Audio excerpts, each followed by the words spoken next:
mensaje con una pregunta. ¿Qué haces aquí? ¿Qué haces aquí? La pregunta ¿qué haces aquí? Es parte de la narrativa del primer libro de Reyes, capítulo 19, versos del 1 al 16. Hoy les va a hacer falta tener su Biblia, hacer referencia a ella. Silverio va a tener para nosotros los versículos, los va a ir proyectando, pero yo les recomiendo que ustedes la tengan. Si necesita que le den una Biblia, alce su mano, porque va a ser importante que siga conmigo la lectura bíblica. Alce su mano y ahí están repartiendo las Biblias. Déjala para que lo logren ver. Entonces, ubíquese, primer libro de Reyes, capítulo 19, los versos del 1 al 16.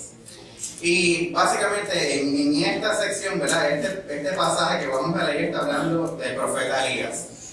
¿Y quién de nosotros, ayúdenme alzando la mano, quién de nosotros conoce algunas historias del profeta Elías? La mayoría, aunque están tímidos, oye, no sé qué les pasa, no se preocupen, soy yo, no hay problema. Me están grabando a mí, no ustedes. Yo puedo hacer la pregunta, ¿quién conoce algunas historias del profeta Elías? ¿Verdad? Estamos la mayoría, gracias. Y particularmente, la historia que nosotros vamos a leer, o este pasaje, este pedazo de la vida de Elías, es uno en donde no estamos narrando un evento grandísimo que Dios hizo a través de él, de los muchos que hizo a lo largo de la vida de Elías, sino lo contrario. El peor momento de la vida espiritual y de la vida emocional del profeta Elías que se encuentra en estos pasajes. Y vamos a ver qué Dios tiene que decirle a Elías. En ese momento es que Dios hace esa pregunta: ¿por qué tú estás ahí? ¿Por qué tú estás ahí? Y yo quiero que en este tiempo nosotros podamos aprender qué es lo que Dios le está diciendo a Elías con esta pregunta. Y en un sentido nosotros también virar lo que estamos haciendo y preguntarnos qué Dios nos querrá decir a nosotros si nos hace esa pregunta: ¿por qué estás ahí? Así que mi deseo es que Dios, la verdad, que hable a nuestros corazones. Porque en este mensaje nosotros vamos a encontrar una dirección, un camino en donde Dios nos dice, en un sentido, qué hacer cuando yo me encuentro en el peor momento de mi vida. Cómo llegar a él, cómo Dios me levanta de un momento como este. Así que vamos a hacer una oración, por favor, pónganse de pie para orar conmigo. Vamos a pedir a Dios que nos hable, que sea Él que nos hable, por su palabra y por su espíritu. Padre Santo y Padre bueno, te damos gracias por tu palabra. Gracias por pensar en nosotros. Gracias por poner en ella no tan solo los momentos grandiosos, las cosas grandes que tú puedes hacer y haces a través de las personas y con las personas, sino también nos dejas ver claramente los momentos profundamente difíciles que pueden pasar y que nosotros pasamos. Nosotros queremos salir de aquí con un conocimiento real de cómo tú nos ayudas. Queremos salir de aquí poniendo nuestra mirada en ti, que nuestra fe esté puesta en ti y que tú seas el que obre en nuestras vidas, Señor. Mira los muchos de nosotros que en este punto o en algún punto nos hemos encontrado en este lugar, Señor, que podríamos decir: este es un momento muy difícil, de los peores de mi vida.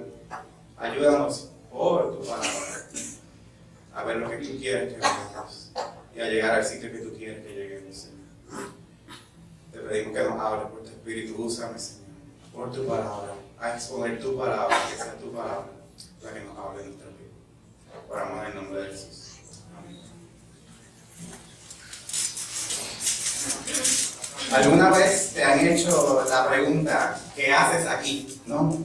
Llegas a un lugar y alguien te dice: ¿qué haces aquí? Uno podría pensar, ¿no?, que esta pregunta puede tener un aspecto positivo y un aspecto negativo.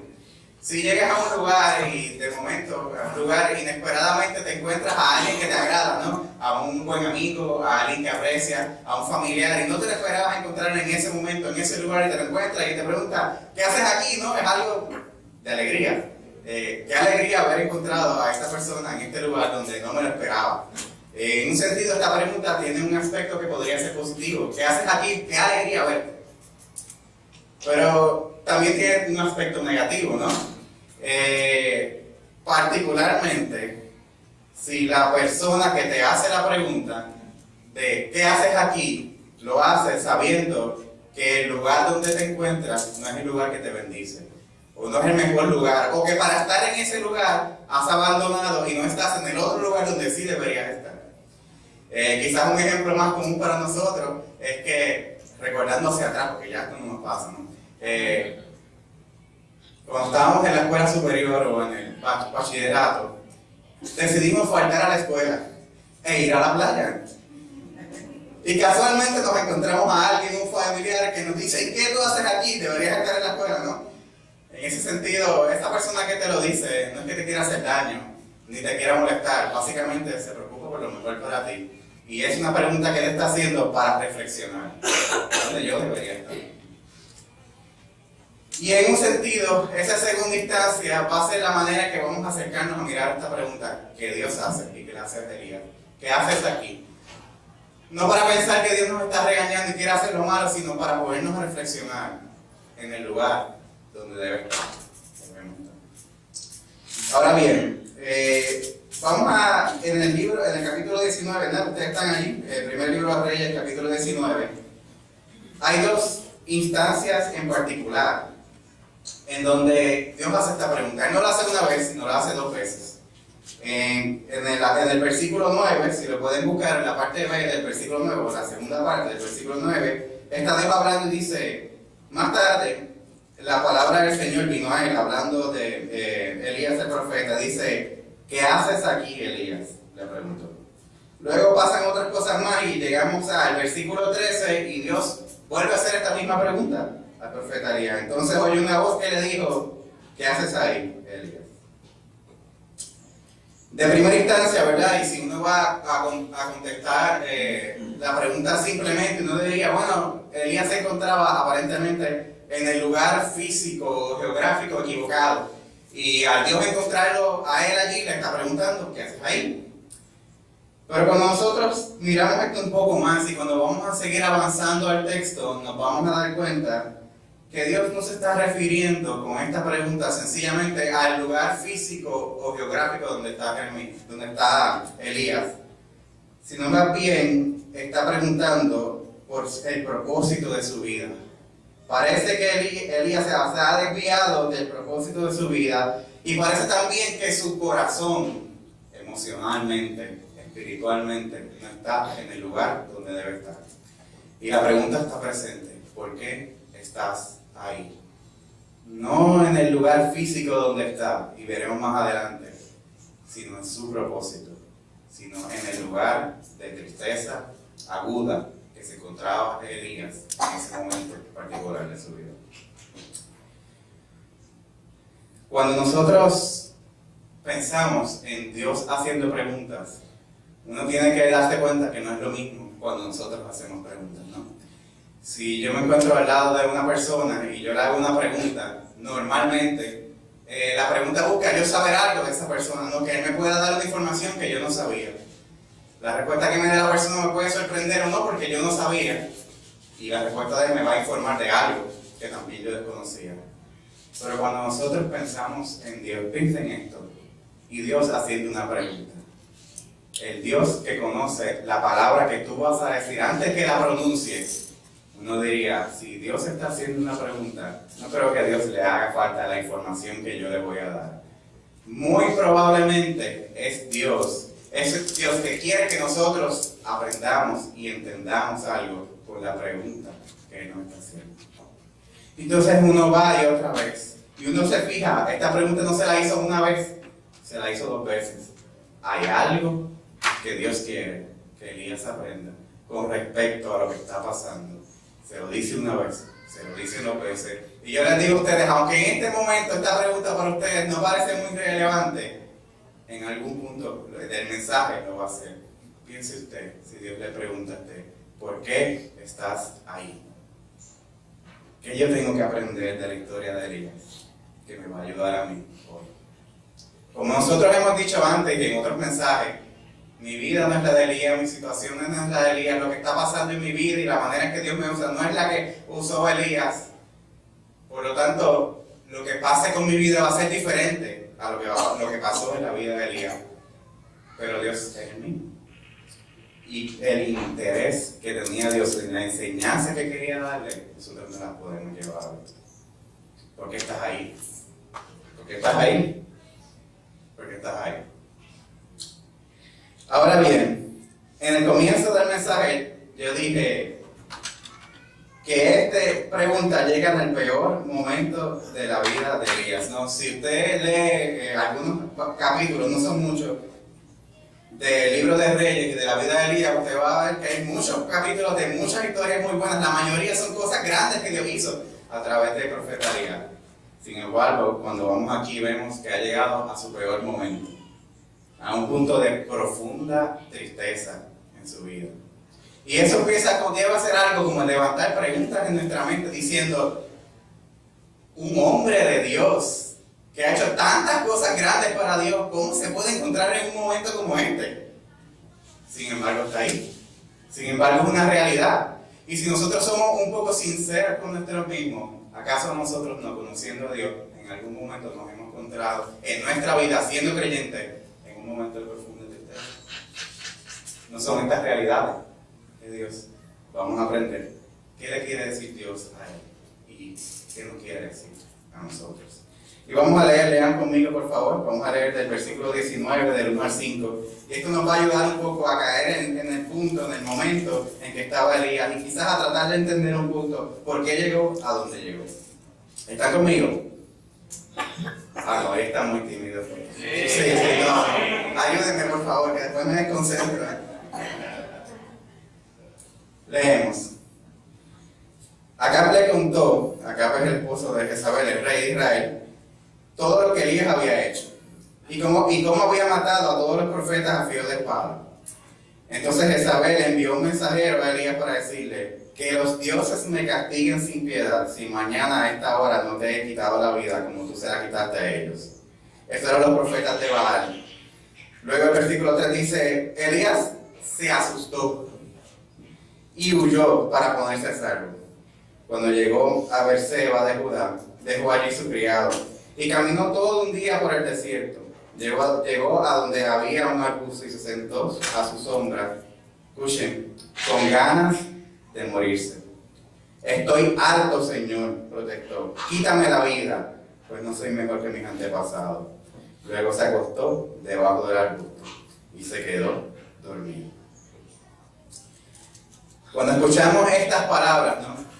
Y no de cualquier persona, del profeta que Dios ha usado poderosamente, tienen que tener un significado grande, ¿no? Encontrar al hombre de Dios expresándose de esta manera. ¿Qué les parecería a ustedes que llamen un testimonio? Por favor, profeta Elías, párate al frente y dinos cómo estás. Y él dice, estoy asustado, estoy huyendo, deseo morirme y siento que no tengo valor. No lo pondríamos a predicar ese domingo. Quizás ni el próximo. Llamaríamos a su pastor y decir, esta persona necesita consejería pastoral. Pero era una realidad, era lo que estaba viviendo. Estaba asustado y uno diría, con razón, ¿no? Si hay alguien que tiene poder y está buscando matarme, debería. Sin embargo, uno lo sopesa con la manera en que Dios lo ha librado de tantas cosas anteriormente y uno diría, quizás no se debería sentir tan asustado, pero a mí nunca me han amenazado de muerte, así que no puedo decirlo. Huyendo. Nosotros sabemos que hay momentos particulares en que Dios le ha dicho a personas que su vida está en peligro, es tiempo de salir de este lugar y vayas a otro para que tengas cuidado. Entonces el huir no lo podemos poner necesariamente como un acto de cobardía. De hecho, cuando Jesús nace y Herodes se entera y quiere matar a todos los niños, ¿qué es lo que pasa? Dios le habla a su padre, a José y a María, para que salgan de allí, que estén en Egipto, en lo que el peligro pasa. Entonces no podemos decir de una vez que huir es un acto no cristiano. El huir sería un acto no cristiano si Dios no te lo está diciendo esa vez. En este caso, nosotros estamos leyendo y no encontramos en ningún sitio que Dios le diga, es tiempo de huir. De hecho, en otros momentos Dios le ha dicho, es tiempo de salir de ahí a Elías. Pero en este tiempo no se lo dice. Pero él tiene miedo y huye. Y luego llegamos a la parte que es bien difícil. Que quizás es bien común entre nosotros, pero es un tabú hablarse. hay una persona que tiene el deseo de morirse, de no seguir adelante. No es un tema que nosotros hablamos comúnmente, pero es un tema que pasa, que la gente piensa, que le ocurre, sin embargo no se atreven a decirlo, no por el qué dirán, mira qué dirán.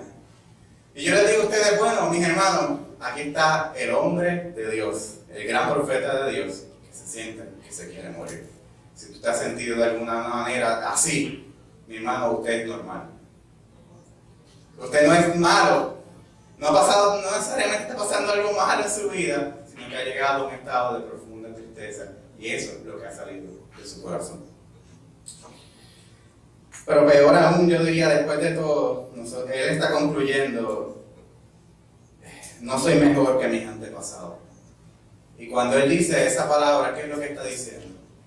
Él está diciendo que no tiene valor, ¿no? Sus antepasados no habían hecho lo bueno delante del Señor. Él se está comparando con gente que no había hecho lo bueno y está diciendo, yo no soy mejor que ellos.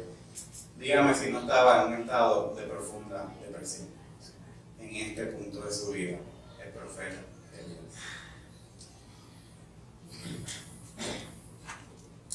Nosotros quizás nos haríamos esta pregunta: ¿qué debo hacer yo que me encuentro ahí? ¿Qué debo hacer yo que me encuentro ahí?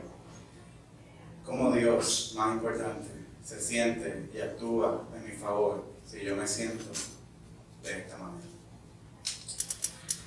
Mis hermanos, lo que hace el Señor con Elías es hermoso. Y Elías no es igualmente siervo de Dios como lo somos nosotros. Lo que vamos a leer de él son buenas noticias, pero antes de eso, vamos a reconocer cómo llegó Elías a este lugar. ¿Ustedes recuerdan lo que pasó antes? Justo antes de que llegara a este punto. ¿Lo recuerdan? Estaba Elías haciendo una gran campaña para darle a conocer a todo el mundo que Dios era el verdadero Dios. Y la idea que tiene Elías, que Dios se la da, vamos a decir, pero no nos dice cuándo se la da, era que los profetas de Baal hagan un altar. Y él va a hacer un altar también, y el que logre bajar fuego del cielo y queme el holocausto, ese es el Dios verdadero. Mi hermano, ¿cómo suena eso? Hoy, ¿cómo? Vamos a hacer esto. Es un acto de suprema valentía, ¿no? De confianza en que Dios va a obrar poderosamente. Ustedes saben lo que pasa, los profetas de Baal comienzan a hacer todo esto, lo hacen, no pasa nada. Cuando él lo hace, él le pide que le echen hasta agua al sacrificio, agua alrededor del sacrificio, lo llega, baja de fuego, lo consume. No se queda ahí. Bueno, después que él mata a todos los profetas de Baal, que es parte del problema que llegamos, ¿no? Y luego no se queda ahí. Había una sequía de 3 años, y él dice que esa sequía se va a acabar. ¿Va? Ora, no hay una nube en el cielo, quizás algo muy pequeñito. Ora y llega la lluvia. Lo que precede a este momento no es una serie de eventos desafortunados, sino una serie de eventos donde Dios se está mostrando poderosamente. Pero él llega a este momento. Y uno se dice, ¿pero qué pasó? No había Dios obrado grandemente y él mismo había sido el instrumento. ¿Y cómo llegamos a donde llegamos? Sin embargo, cuando vemos lo que está pasando, nosotros podemos empezar a concluir que hay un problema de expectativas. En la mente de Elías, lo que debía haber pasado era que estos reyes se convirtieran a Dios y le siguieran. Que la gente se convirtiera a Dios y le siguiera. Eso no pasó. Empezó a haber un problema de lo que él pensaba que Dios debía hacer y lo que estaba pasando. Y ahí empezaron los conflictos de Elías. La amenaza de muerte tiene que ser un factor, ¿no? Pero Elías había visto a Dios obrando grandemente, en muchas maneras, protegiéndolo de muchas maneras. Y cuando nosotros vemos esto, uno se pregunta, oye, Elías llegó aquí no por una serie de eventos desafortunados, sino después de haber visto a Dios obrar grandemente. Pero nosotros podemos llegar a un lugar de esta profunda depresión y dolor por diferentes razones. Creo que llegar a ese lugar no es lo más importante que debemos concentrarnos en esta mañana, en este mensaje, sino en cómo Dios reacciona, lo que Dios quiere hacer, los pasos que Él nos pide que nosotros hagamos para ser restaurados en Él. Amén. ¿Cómo reacciona Dios? ¿Cómo reacciona Dios? Vamos a leer Primera de Reyes, capítulo 19, los versos del 5 al 8. Y los tienen, ¿verdad? Dice: dejamos a Elías, que había caminado en el desierto, sumamente triste, con ganas de morir, se quedó dormido. Y aquí continuamos la lectura. De repente, un ángel le tocó y le dijo: levántate y come. Elías miró a su alrededor y vio su cabecera, un panecillo cocido, sobre carbones calientes y un jarro de agua. Comió y bebió y volvió a acostarse. El ángel del Señor regresó y tocándolo le dijo: levántate y come, porque te espera un largo viaje. Elías se levantó y comió y bebió. Una vez fortalecido por aquella comida, viajó 40 días y 40 noches hasta que llegó a Horeb, el monte de Dios. Aquí, luego de Elías haber expresado su gran dolor, el lugar donde estaba, vemos que Dios empieza a obrar en su favor. Y lo primero que vemos que es: Dios acude a la ayuda de Elías sin que él se lo pida. Fíjense cómo es Dios. Elías no dijo: ayúdame, sáname. Él dijo: mátame. Gracias a Dios que él no dice sí a todas nuestras oraciones, ¿no? Y en ese punto particular, Dios no le da lo que él pide, sino lo que él necesita, y sin que se lo pida. Llegó un ángel y le sirvió. ¿Qué necesitaba? Bueno, uno dice lógicamente, después de caminar en el desierto un día completo y llegar a un lugar, debe estar cansado y tener hambre. Y Dios, bueno, nada ni más o menos que le envía a un ángel, un enviado de Dios, para que le dé comida y para que le dé bebida. De primera instancia, Dios no ha hecho nada por cambiar sus circunstancias. La reina sigue viva, él sigue con ganas de matarlo, él sigue escondido, sin embargo, le da lo que él necesita en ese momento para echar hacia adelante: comida, bebida y un enviado que se la dé, que en este caso es el ángel. Hay una parte que para mí produce una ternura, no solo que Dios provee, sino que de una manera tierna. Dice: y vio, y cuando estamos leyendo otra vez el verso 6, Elías miró a su alrededor y vio una cabecera con un panecillo, dice, cocido sobre carbones calientes y un jarro de agua. Es lo mismo comer una comida caliente que una fría. Las dos alimentan exactamente igual, pero Dios está teniendo un detalle de ternura con su siervo. Y le está dando una comida que no solamente le alimenta, sino que le alegra. No es bueno comerse el pancito caliente y con mantequilla. No había mantequilla, pero ahí Dios le está dando un gesto de ternura. Tú no me has pedido que llegue, pero yo llego. Tú no me has pedido que te alimente y te alimento. Y no solo te alimento, te doy algo que te deleita. Ese es Dios obrando sin que se lo pidamos. Luego envía un ángel otra vez. No, Dios insiste, le da comida otra vez, envía otra vez el ángel. Estamos en el mismo pasaje y esta vez le dice unas instrucciones. Dios persiste en su cuidado, diríamos, en el profeta Elías.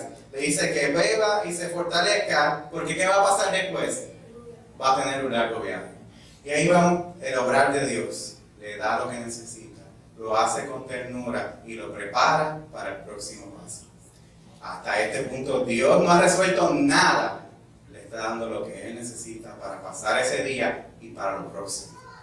Caminar. Después entendimos que eran cuánto tiempo, hasta llegar al punto donde querían, 40 días, 40 noches, 40 días para llegar a ese punto donde Dios quería que él llegara. Así que no tan solo le da lo que necesita, sin que se lo pida, lo hace con ternura, sino que lo prepara y le da dirección para los próximos pasos. Y ahí está Elías. Y yo no sé si a usted esto lo emociona, porque este es su Señor. Ese es el Señor que conoce lo que usted está pasando ahora. Y es el que, aunque tú no se lo pidas, va detrás de ti, para que tú puedas salir de ese lugar en donde te encuentras. Y nosotros seguimos la lectura. Y vamos a leer entonces del verso 9 al 10. Porque aquí es que Dios comienza a hablarle a Elías. Dice, más tarde la palabra del Señor vino a él, ¿no? Después que él había caminado, después que había llegado al lugar donde, escuchen, Dios le pidió que fuera. ¿Quién le preparó por un largo viaje? Y Dios mismo es el que le está haciendo esta pregunta ahora. Más tarde la palabra del Señor vino a él. ¿Qué haces aquí, Elías? Y la respuesta lógica, pues tú me mandaste. Pero sabemos que hay algo más detrás de esto, ¿no? Dice, le preguntó, me consume, ahí está contestando Elías, abriendo su corazón, me consume mi amor por ti. Señor Dios Todopoderoso, respondió él, los israelitas han rechazado tu pacto, han derribado tus altares y tus profetas los han matado a filo de espada, y yo soy el único que ha quedado con vida. Y ahora me quieren matar a mí también. Cuando Dios hace esta pregunta, y nosotros ya pensamos en lo que Dios ha hecho por Elías, nos damos cuenta que esta pregunta no está buscando regañar ni castigar a Elías, sino que Elías pueda abrir su interior para decir exactamente cómo se siente, para poder entonces mirar a Dios y entender qué es lo que él necesita. Con esta pregunta Dios lo prepara para el próximo paso. Y continuamos la lectura, dice, vamos a leer del 11 al 13, y el Señor le ordenó, sal y preséntate ante mí en la mañana, en la montaña, porque estoy a punto de pasar por allí. Como heraldo del Señor, ahora estamos diciendo lo que pasa, lo que le dice es, prepárate para encontrarme, ¿no? Para presentarse delante de él en la montaña, porque está a punto de pasar, no, Dios va a pasar. Y entonces comienzan los sucesos después de esto. Como heraldo del Señor vino un viento recio, tan violento que partió las montañas e hizo añicos las rocas. Pero el Señor no estaba en el viento. Después del viento hubo un terremoto, pero el Señor tampoco estaba en el terremoto. Tras el terremoto un fuego, pero el Señor tampoco estaba en el fuego. Y después del fuego vino un suave murmullo. Como Elías lo oyó, se cubrió el rostro con el manto y saliendo se puso a la entrada de la cueva. Nosotros vemos que Dios ha ido guiando a Elías paso a paso, para un encuentro de Dios con Elías. Y en este pasaje, ¿verdad? Pasan cosas, vamos a decir, milagrosas, espectaculares o terribles, ¿no? Quizás terribles, un terremoto, un viento que rompe las cosas, un fuego que está ardiendo. Y hay algo bien interesante, Elías sabe exactamente cuándo está Dios. Y en un sentido, uno diría, ¿cómo Elías puede hacer esto? No, cualquiera puede decir, si hay un evento como este, una serie de eventos como este, podríamos nosotros decir, bueno, eso tiene que ser Dios. Pero Elías estaba esperando el encuentro con Dios y en ninguna de las anteriores había sentido que la presencia de Dios en ese lugar. Y cuando pasó el siglo apacible, entonces salió. Hay algo que Elías sabía, Elías conocía a Dios. Y Elías sabía que no se iba a adelantar a otra cosa, a otra respuesta que no fuera Dios. Y en el momento en que escuchó, aquí está Dios, en ese momento salió y se encontró con Dios. Se tapó el rostro, ¿no? No sé cómo ustedes se han sentido cuando se encuentran con Dios. Y muchas veces cuando nos encontramos con Dios, encontramos las cosas malas que tenemos nosotros. Y eso nos da como un sentido de vergüenza y de reverencia ante Dios. Y cuando Dios está presente, sencillamente, Elías se cubre el rostro, con el sentido de encontrando esa diferencia que hay entre Dios y nosotros. Pero se acerca y se acerca a Elías. Ahora, Elías no está en cualquier lugar. Ahora Elías está en el lugar que Dios le pide y está en la presencia de su Dios. Y en la presencia de su Dios, Dios escoge volver a decir la misma pregunta. ¿Qué haces aquí, Elías? Él respondió exactamente lo mismo. Me consume mi amor por ti, Señor Dios Todopoderoso. Los israelitas han rechazado tu pacto, han derribado tus altares y a tus profetas han matado a filo de espada. Yo soy el único que ha quedado con vida. Y ahora quieren matarme a mí también. Ahora es interesante y requiere un poco más de nosotros analizar la respuesta de Dios y aplicar la respuesta de Dios para nuestras vidas. En 1 Reyes 19, 13, 14, vamos a leer, le dice, y el Señor le dijo, regresa por el mismo camino y ve al desierto de Damasco. Cuando llegues allá, unge a Hazael como el rey de Siria, y a Jehú, hijo de Nimsi, como el rey de Israel. Unge también a Eliseo, hijo de Safat, de Abel, Mejolam, para que suceda como profeta. Ahora, cuando nosotros vemos esta respuesta, dice, ¿pero y cuál fue la respuesta? No, ustedes cuando lo leen, ¿encuentran una respuesta? Hay una persona sincera que hizo. Los demás, sí, yo la vi. Pero no la vieron.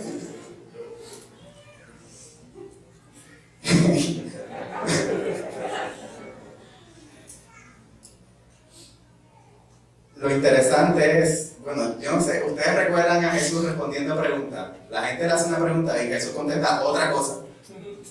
¿Cuántas veces hay algo de Dios que no nos contesta lo que preguntamos, sino lo que necesitamos escuchar?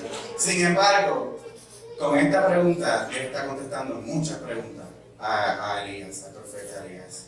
Antes de esto, a Dios no se pregunta, ¿a Dios le importa lo que está pasando? ¿El lugar donde está el corazón? Definitivamente que sí. Y a Dios comenzó a hablarle, diciéndole cuando se presentó ante él, cuando le dio la comida, cuando le dio la dirección, está diciendo, no importa, te doy lo que necesito, escucha mi voz. Ya Dios comenzó a contestar desde antes. Luego de esto, nosotros estamos viendo que no solamente le quiere contestar, sino que Él busca el momento para que Elías tenga un encuentro con Dios. Que no solamente lo escuche de lejos, sino que esté en el mismo momento en donde Dios está. Y allí, en la presencia de Él, contestar la pregunta. Dios ya está hablando, lo llevó a su lugar, lo llevó a ese punto de estar frente a Él. Y cuando Él le contesta esta respuesta, que parece que no es una respuesta, que le dice, ve el camino por donde viniste y unge a esta persona, y luego unge a esta otra persona, y luego unge a esta otra persona, Dios le está diciendo, tú me importas, tú eres mi siervo y yo te voy a volver a usar. En la mente de Elías estaba, yo no sirvo. Yo estoy aquí porque no sirvo, porque no fui mejor que mis padres. Y la respuesta de Dios es decir, yo te voy a usar otra vez. Si nosotros probablemente escucháramos a alguien que se está expresando de esta manera, lo último que haríamos era darle una segunda oportunidad de estar al frente de una nación. Sin embargo, Dios se encarga de encontrarse con él, sacarlo de ese lugar donde está y decirle, yo te voy a usar otra vez. Ese es nuestro Dios. No lo descartó, lo levantó y lo volvió a utilizar. Cuando yo pensé en este mensaje, en esta predicación, yo tengo un deseo grande para ustedes. En la iglesia, como en cualquier otro lugar, hay personas que están pasando por lugares muy tristes, muy difíciles.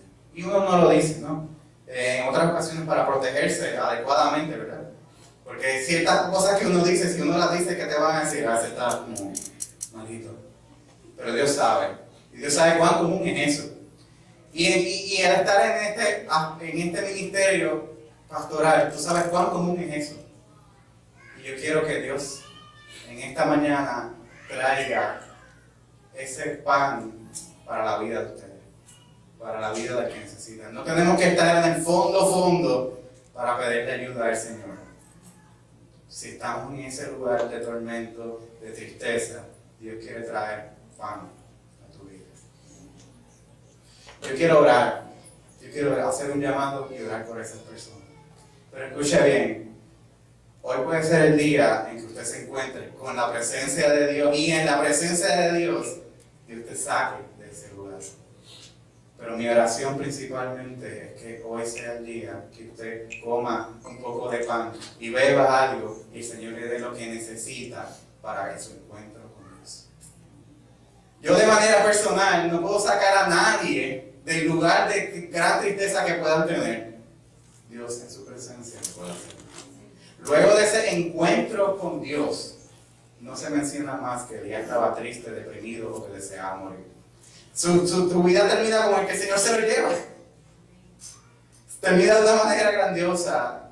Dios, con su encuentro con Él, sin cambiar ni una circunstancia, porque la reina no dejó de buscarlo, la reina quería matarlo, sin cambiar ninguna circunstancia, lo sacó de donde estaba. Dios no necesita cambiar tu circunstancia para cambiar tu corazón. Tú necesitas encontrarte con Dios. Dios puede escoger hacerlo hoy y ahora. pero yo pido porque te dé el pan que necesitas hoy, para que mientras Él te vaya guiando, llegues al punto del encuentro con Él y sea Él el que te guíe. Yo quiero hacer una oración y yo le pedí previamente a algunos hermanos que me acompañan en orar. Pasen ustedes. Y yo quiero hacer una oración de fe.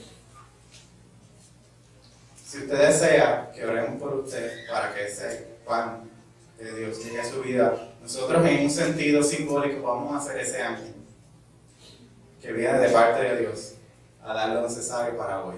Y Dios es el que va a saber cómo va a sacar a cada uno de nosotros.